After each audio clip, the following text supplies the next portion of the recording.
Love smarter, not harder. Hi, Dr. Karen. What do you do when you have a good friend who looks down on you for being single? My friend makes comments all the time like, at least I have someone, or so-and-so needs to find a boyfriend or a girlfriend. And she's always talking about her new boyfriend, which she just got out of a long-term relationship and she's right back into another one. And she's always talking about him or texting with him when we're spending time together. And it just hurts because she's never around anymore, because she's with her new guy, and also because I feel like she's being kind of mean. She sometimes makes fun of online dating, which is what I'm doing, and so I don't feel very comfortable opening up to her about the issues I'm having or when I feel sad for being single. I don't want to lose her as a friend, but I also don't want to think of her always putting me in the single loser box. I know I need to find a new support system because it seems like I can't rely on her anymore. I'm trying to make new connections and go out and do more activities, but how do I interact with my friend now? And this is a really a tough one because honestly, it's one of those with friends like these who needs enemies.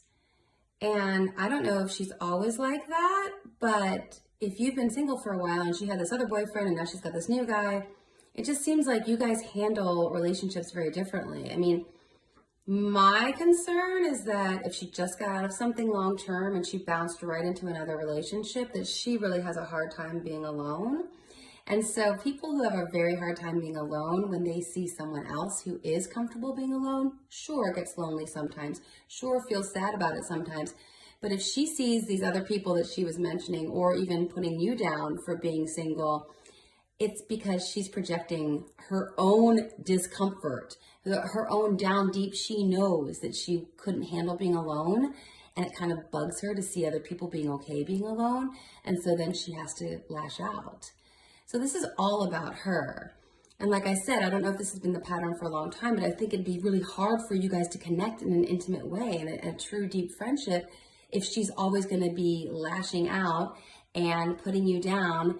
And again, like I said, because of her own insecurities, that's really where it's coming from. But it doesn't feel like that when she's coming at you. It just feels like she's being mean. So I applaud you for looking for new friendships, because that's absolutely what you have to do. I mean, sometimes with old friends, we kind of let things slide. I'm not saying that's the right thing to do, but it's really about whether you or not you want to make a big issue about this. My personal approach would probably be just to start creating some distance with her.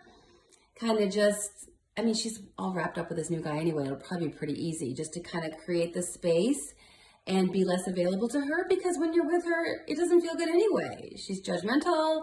She makes you feel bad. I mean, so I would just recommend really making a concerted effort to cultivate new relationships with women who are single, and women who are comfortable and okay being alone and single.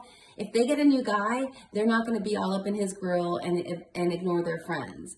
It's not going to be like that. They'll introduce a new guy into their lives, but it won't be to abandon all their girlfriends who've been there for them. And after all my years of being single, gosh, you really have to have your besties, because they are your support system. And you will need besties who are also single, or at least dating without this, the minute I get a new boyfriend, I abandon all my friends.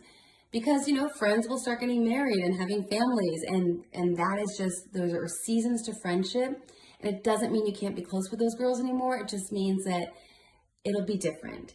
And so you need your girls who are going through what you're going through right now. Also, let me recommend a couple podcast episodes for you. Episode 62 of Love and Life, I talk about the best episodes that I had done to that point for singles. There'll be so much support for you in those episodes, tons. I just highlight all the different episodes I cover about being single, and you can pick the ones that would be supportive for you right now. Also, Deeper Dating is fantastic. That's episode 63.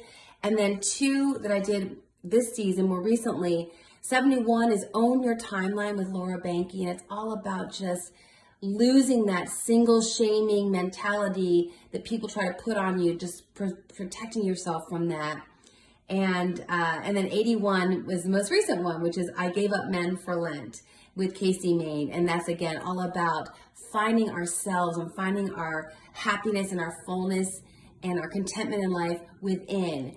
And frankly, I think your friend's not doing that, and that's why she had to bounce from one guy to the other, and why she has to spew all that negativity about people who are single. It's really all about her. So I hope that was helpful.